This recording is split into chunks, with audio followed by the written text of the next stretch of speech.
Hello, everyone. This week on The Quad, not only do we have incredible experts, co-hosts, we also are drilling down to the start of college. What's changed? Is it getting better? Is it getting worse? And we're going to be talking to the people in the trenches.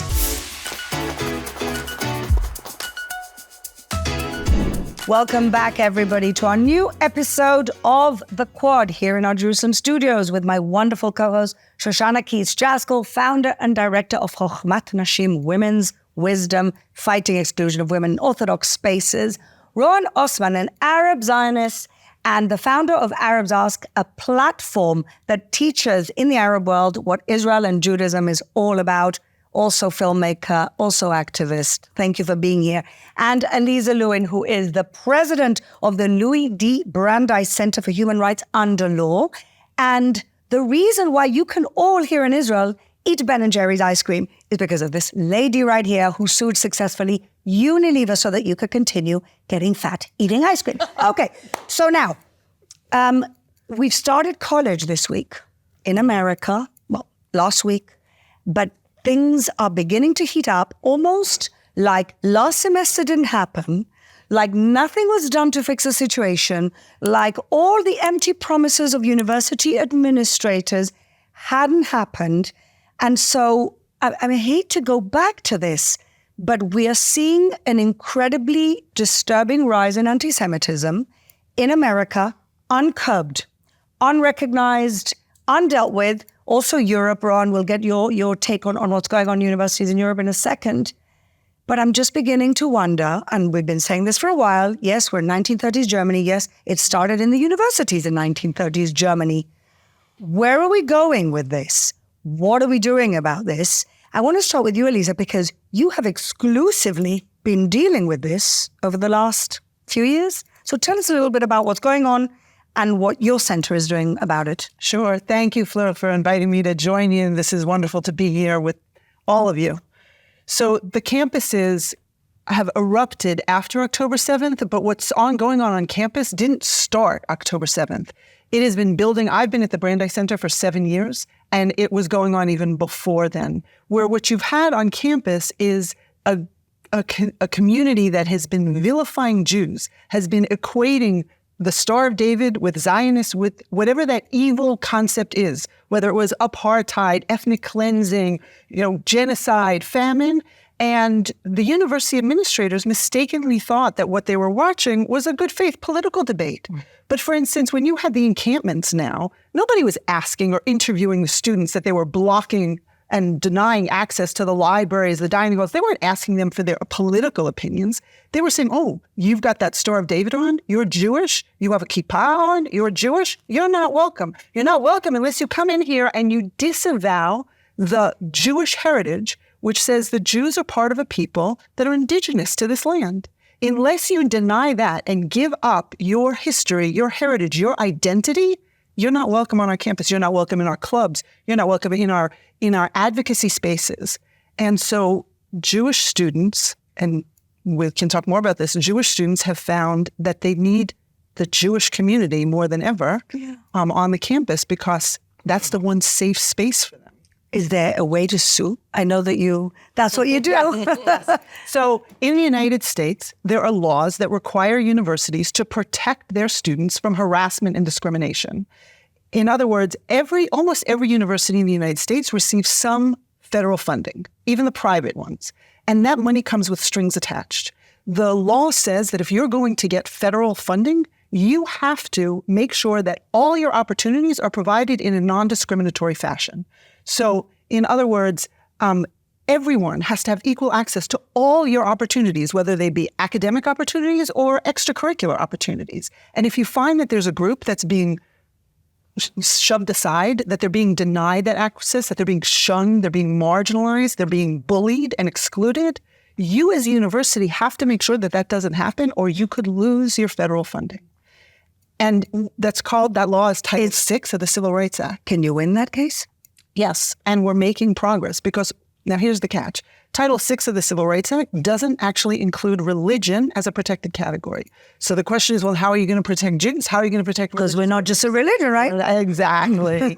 So the law has, as it's developed over the last 20 years, and actually September 13th was the anniversary of the establishment of what's become known as the Marcus Doctrine, because it was September 13th, 2004, that the Department of Education set out this understanding that members of faith-based groups are protected by Title VI when they're targeted on the basis of their shared ancestry and ethnicity as opposed to their religious practice. Wow. That understanding has been followed now by every successive administration. That was the Bush administration, the Obama administration, the Trump administration, and the Biden administration. All recognize that. So what the Brandeis Center has done is explained, well, what is the Jews' shared ancestry and ethnicity? It's our Zionism. It's our identity as a people, right? Because you have on campus today many Jews who don't define their identity by religious practice. Yeah. They don't necessarily observe Shabbat or keep kosher, that kosher diet, but they do feel that they're part of a people and that they're the history of the Jewish people, right? Why do we have the Passover Seder? Because we believe we're descended from those who were once slaves in Egypt, right? This history, this heritage. Well, not to mention the persecution we've had for being an ethnicity rather than a religion, Exactly. which is, of course, Hitler. Exactly. And so the idea is that if you define yourself as part of the Jewish people and you recognize as part of that defining part of your identity that the Jews as a people, you can't separate our history and our heritage from the land of Israel. Absolutely. Inextricably intertwined. Absolutely. And if that's the way you define your identity and that's the basis for the discrimination, then universities have to take steps to address that. And those are the cases that the Brandeis Center has brought. We've gotten the Department of Education has recognized now that this form of anti-Zionist harassment and discrimination, they call it a form of national origin discrimination on the basis of shared ancestry.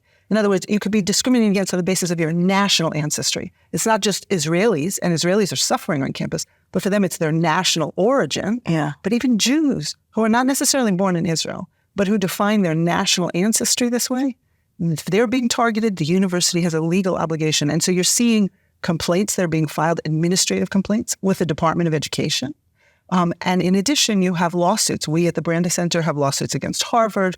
We have a lawsuit against UC Berkeley. We have others that we're working on now too, against these schools who are not doing enough to protect the Jewish student. Amazing, Alyza. You're giving us some hope. Shoshana, you went to university in America. Do you recognize these universities from what your experience? When I started watching what was happening on campuses, I was like, oh my God, I would have been arrested. Like if this happened when I went to school, I would have been arrested for fighting, for tearing that for tearing that stuff down. Because to see a university, which is supposed to be where you learn, where you experience, where you're exposed to other people. I had non-Jewish roommates. I went to Rutgers. I had non-Jewish roommates. And probably part of my American being would have died a little bit because I'm so proud to be American. I'm so proud to have grown up. It was never a contradiction. No. Whereas in Europe, it's a bit more of a contradiction. To me, I watch it and I cry for these students. Like we had them on our podcast, and as you said, it started before October 7th. They were describing things, and then one of the young women said, and then October 7th happened, and I was like, all of that happened before October 7th? Yes. I'm blown away by what's happened because we, the Jews, the Jewish people, and our allies, are 20 years behind this movement. They have been playing the long game. They've gotten into our universities. They're in the professors. They're in the curriculum, and they're in Qatari money. We are way late to the game, and I'm happy that you're fighting back because I'm just sitting here like I don't know what I would do. Absolutely. Rawan, you have a different experience. You are associated with a European university in Germany. You've just put out an incredible documentary that I had the privilege to watch about the origins of anti-Semitism through your eyes, as you call yourself a recovered anti-Semite. What do you feel when you're watching what's going on in Europe and also in America? I am worried, concerned, because the situation is dangerous. We have made a documentary together with Rabbi Raphael Shor and Rabbi Shalom Schwartz. And this documentary is a compilation of critical moments and important statements, negative and positive, since October 7th. And we presented it through embedding my story as well as a recovered anti-Semite. The documentary is not about us. It is a message to the world, telling the Jews primarily, it is not your fault. There's nothing wrong with you, but everything wrong with the world.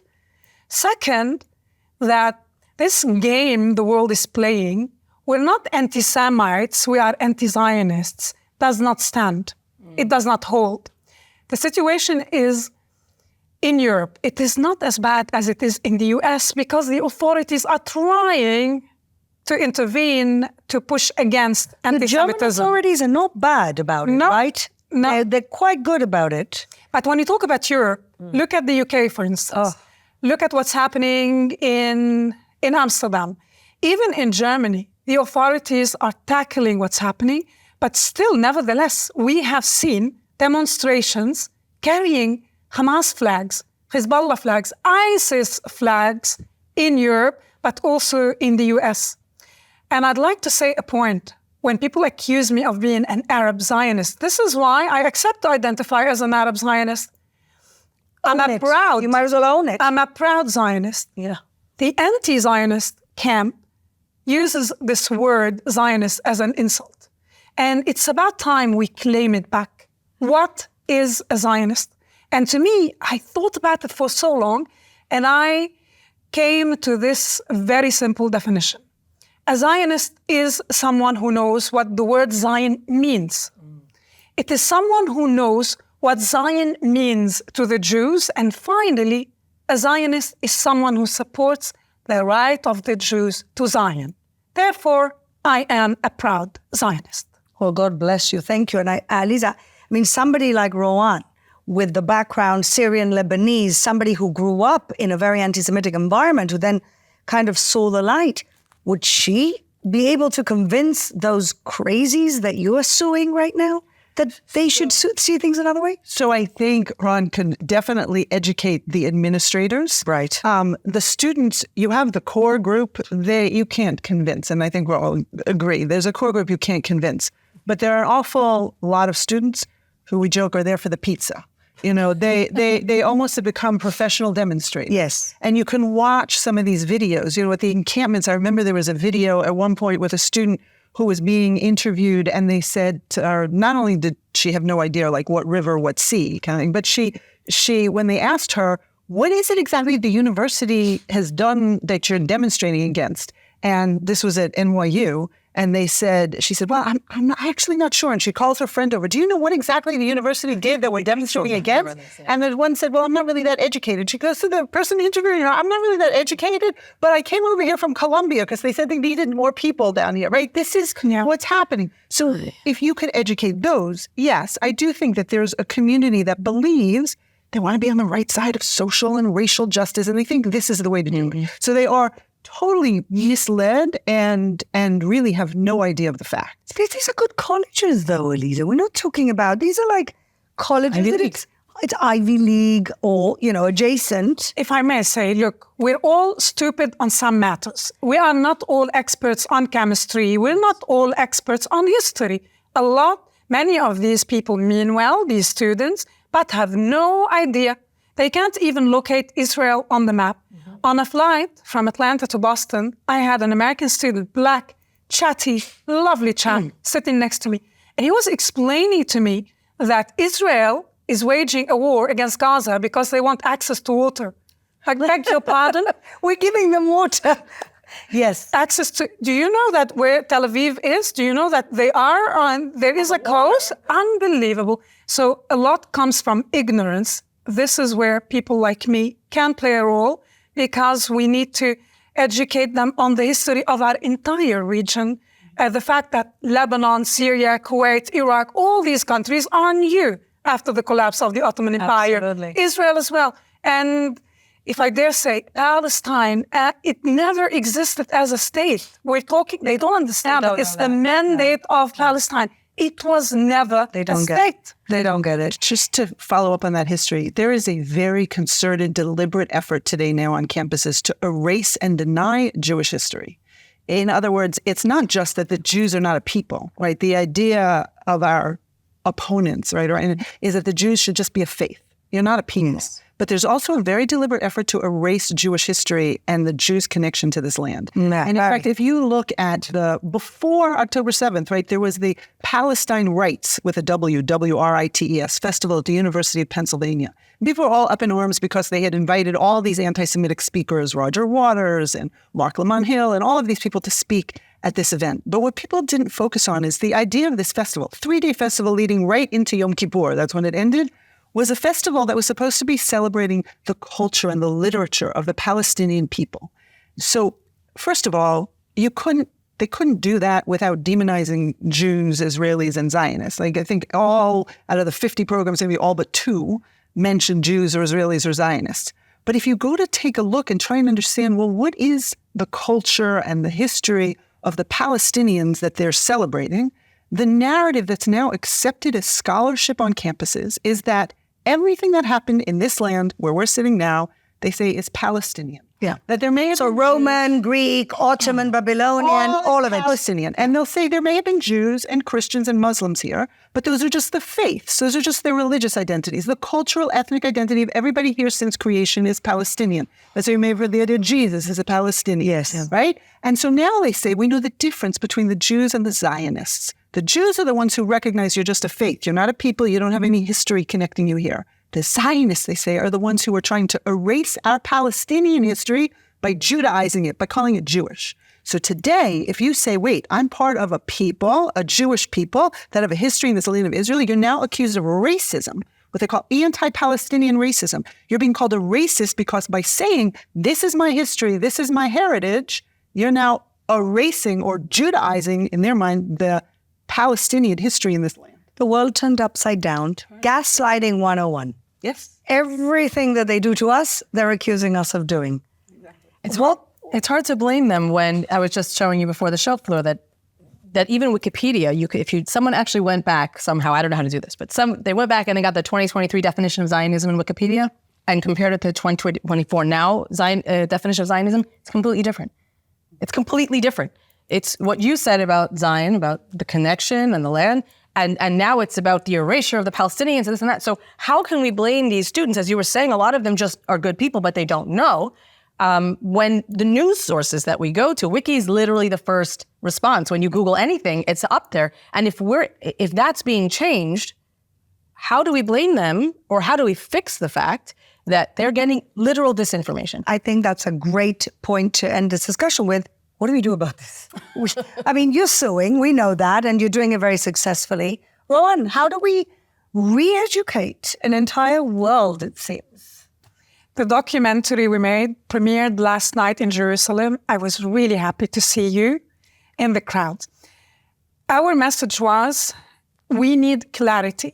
Yes, many of these students mean well and are misinformed, but we have to acknowledge that evil is objective.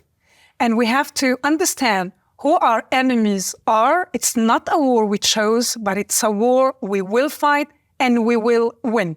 Because this is not about Palestinians and Israelis.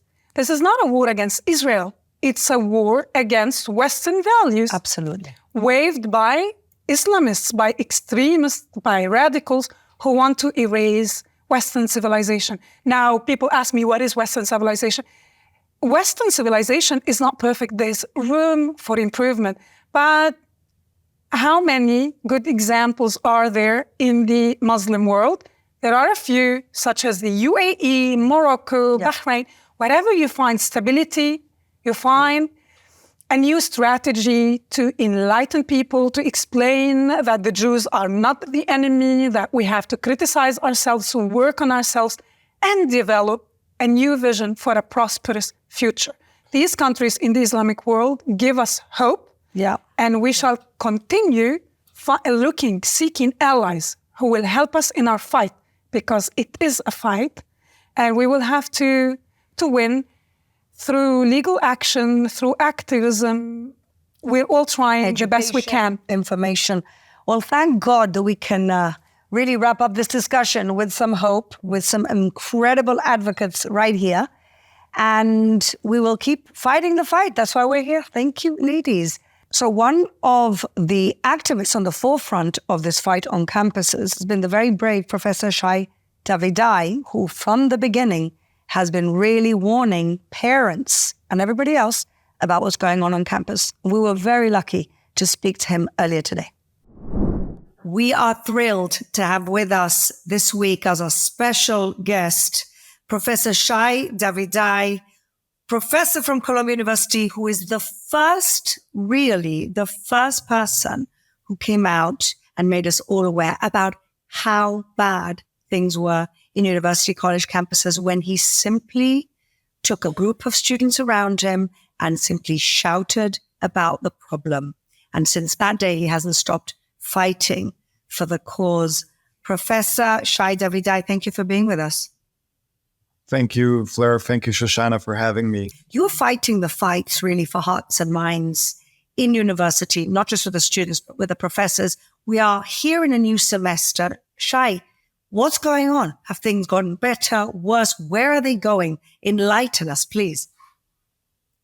So I'm afraid to say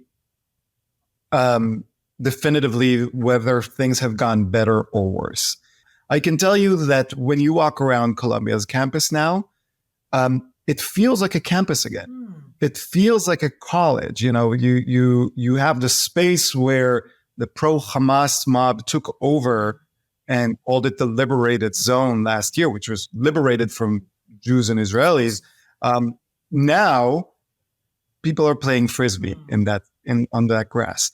Now it is a little bit of a false safety because there are dozens of safety, like public safety officials on campus that are checking every person, making sure that only the people that are allowed to be on campus are on campus.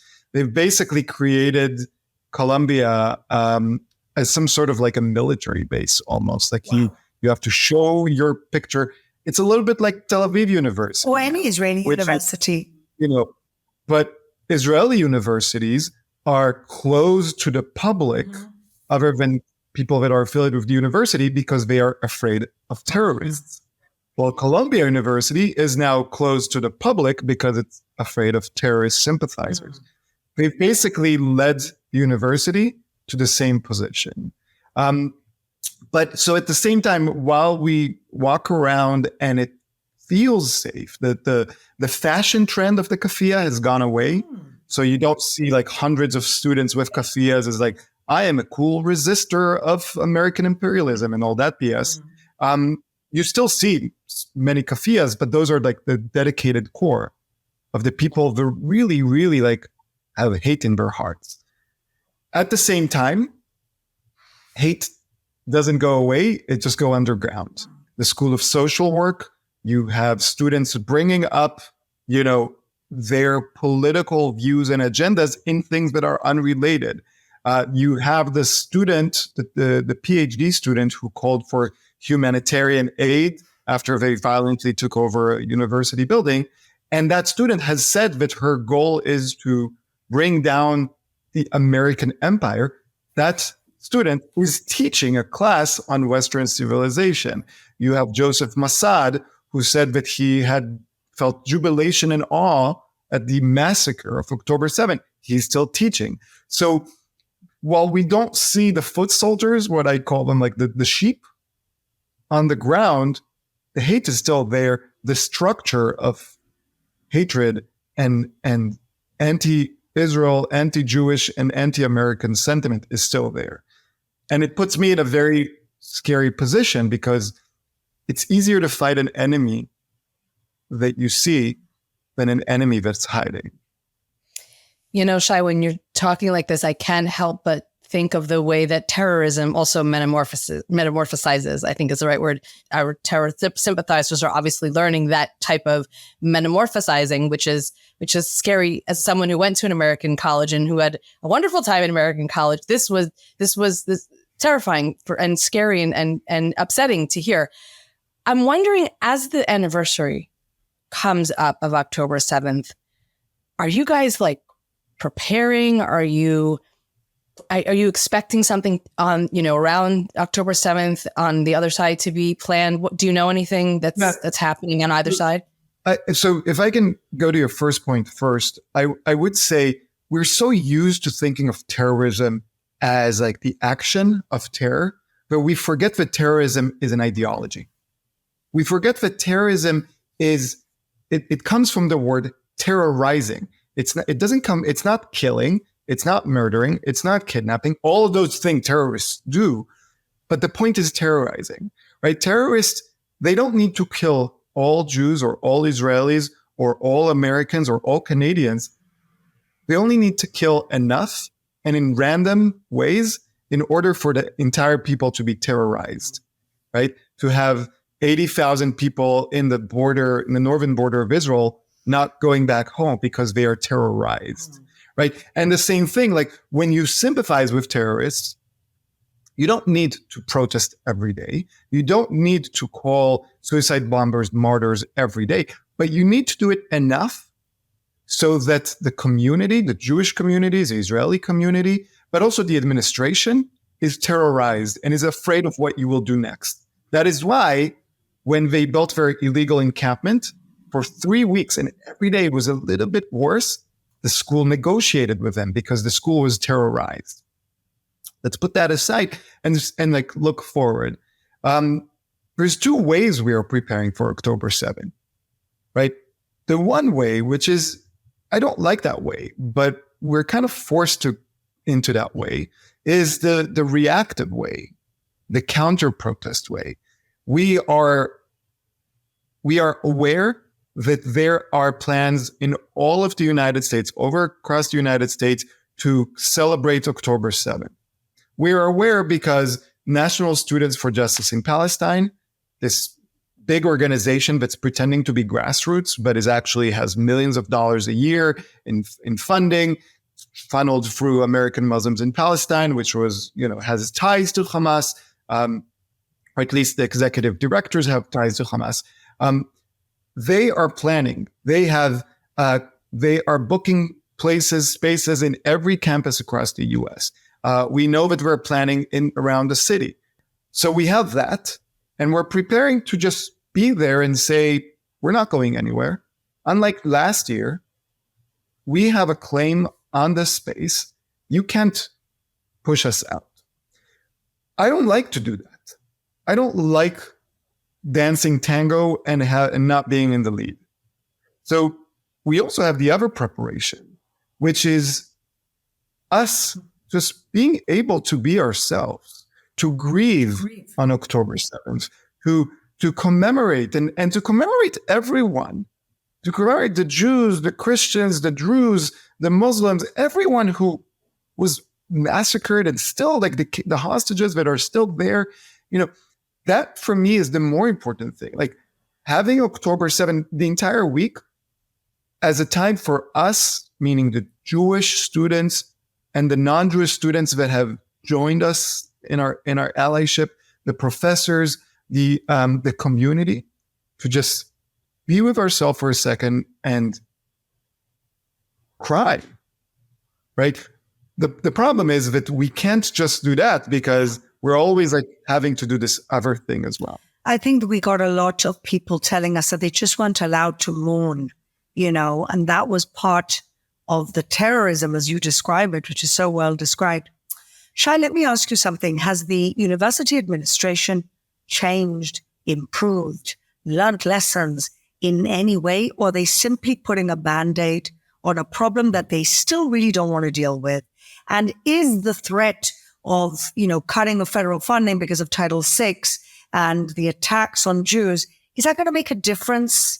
What do you think about the leadership now in the universities? Yeah. So let me break down the administration a little bit, and I'll give you just a few examples because there's so many. So everybody, I hope everybody remembers, and we didn't yet forget, that in around June, there was an event on campus about anti-Semitism during Alumni Week, where Jewish individuals were talking on the panel about anti-Semitism. And at the time, 4 deans and vice deans were texting anti-Semitic tropes about them. 3 of them resigned. No one got fired. 3 of them resigned. But the most senior one, Joseph Soret, who is the dean of Columbia College, still has his job. Not only does he still have his job, he is in charge of Jewish students that are enrolled at Columbia College. God help us. So So they haven't done anything.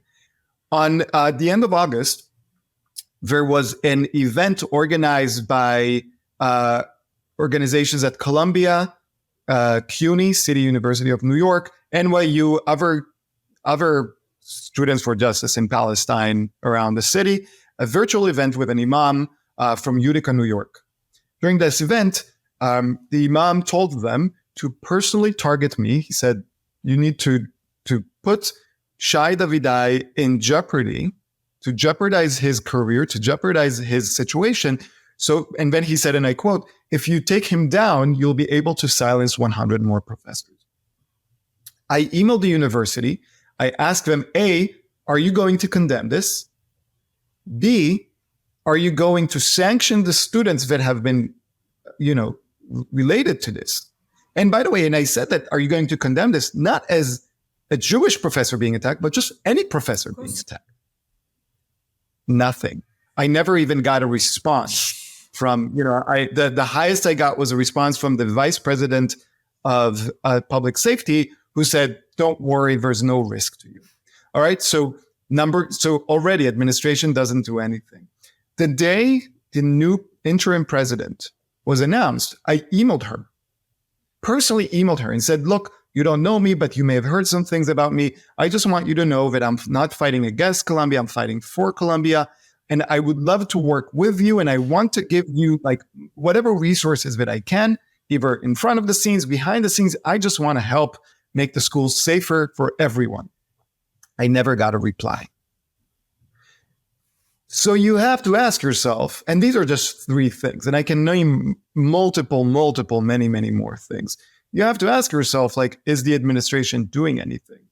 They might be doing something behind the scenes.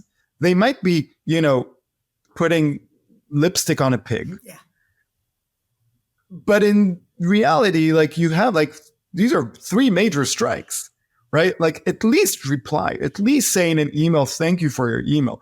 At least say, this person, we're not going to fire them, but they're not going to be in a power position over Jewish students and Jewish faculty. Nothing. And I can keep going. We had professors like Susan Bernofsky and Jonathan Slaughter, who participated in the protest with their bodies, stopped the police from actually keeping the law, because they didn't like the laws, they broke it, but then now they're part of the law committee, the rules committee in Senate, trying to change the rules. So it's very, very deep. It's very entrenched in how the administration is working. And other than trying to pretend that they're doing something, they really haven't done anything. Do you see this, Shai, as changing American college life?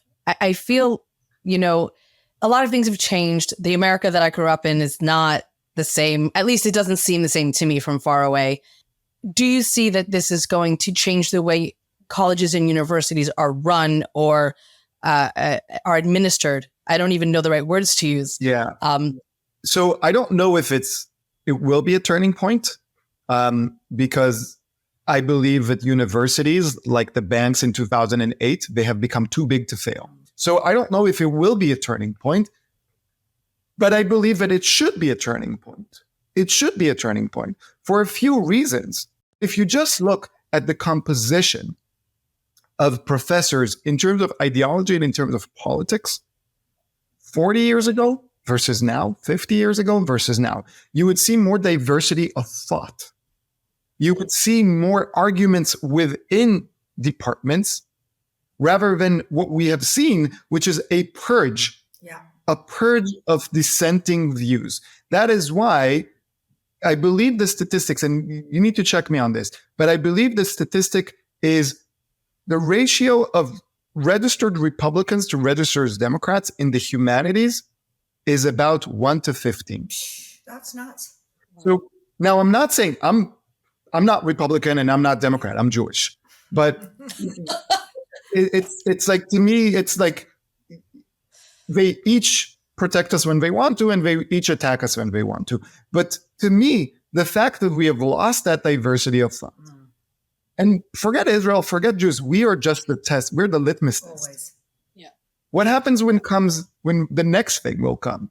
if you don't have people on the other side, you become lazy, and your thoughts become lazy, and your ideas become stupid. Yeah. And our ideas have become extreme and unchallenged.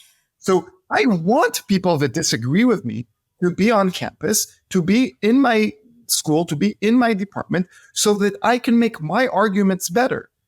It's extremely hard today to find diversity of thought in the humanities and in many of the social sciences at Columbia, in these elitist universities, but I think all across the United States. Shai, thank you so much. It's really a pleasure to speak to you, to see what you're doing, and to really get a sane analysis of what's going on. And you're 100% right. At the end of the day, this cancel culture is really rotten for any side.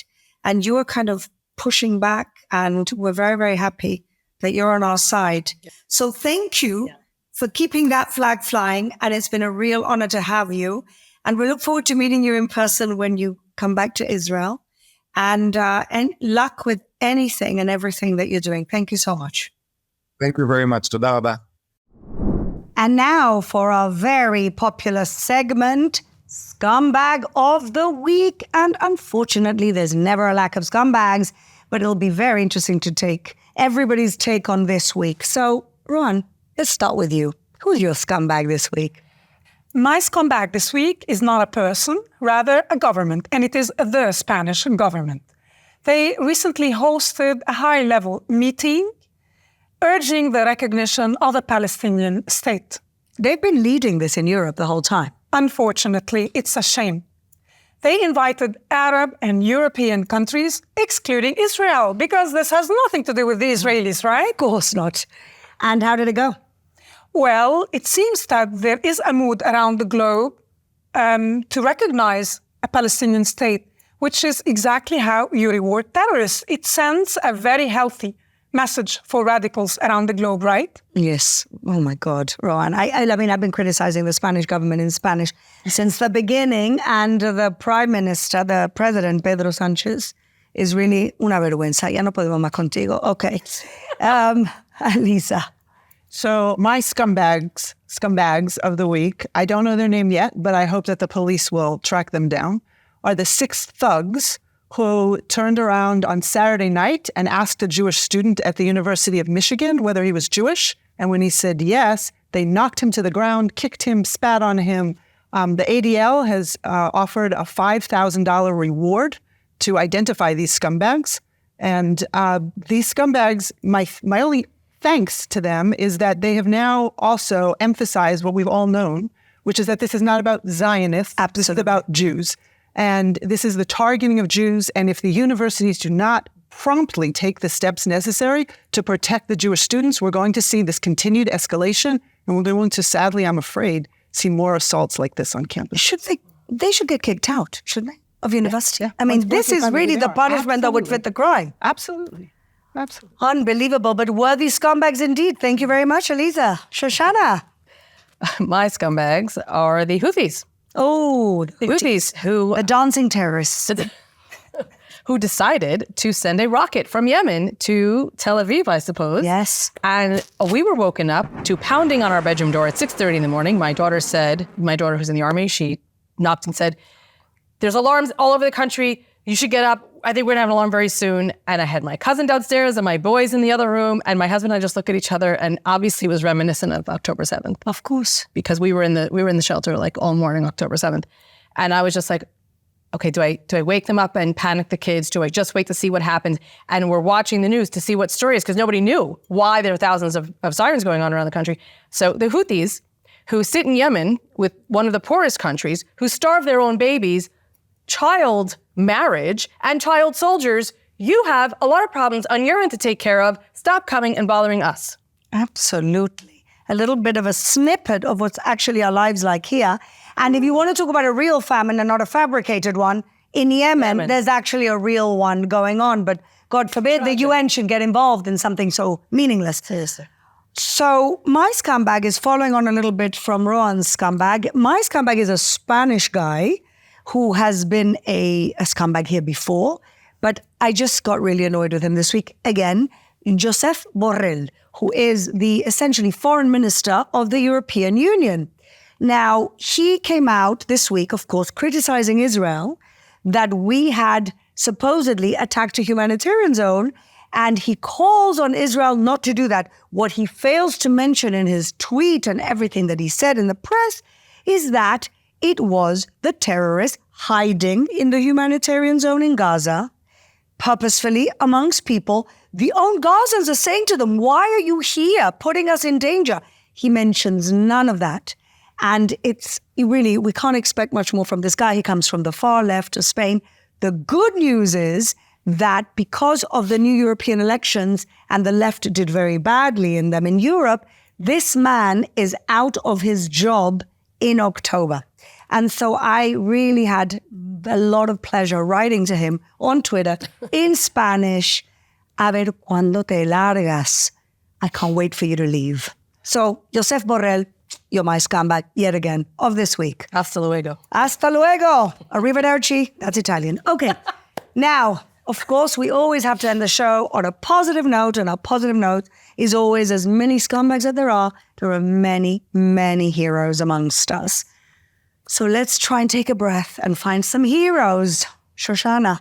My heroes are the parents and families of the Nova victims of the Nova Festival. I was there this week after having not been there since November, and the entire forest, the entire area has been just transformed into memorials to the victims. And each one has their own space. Parents have put out lawn chairs and statues and things of meaning to that person.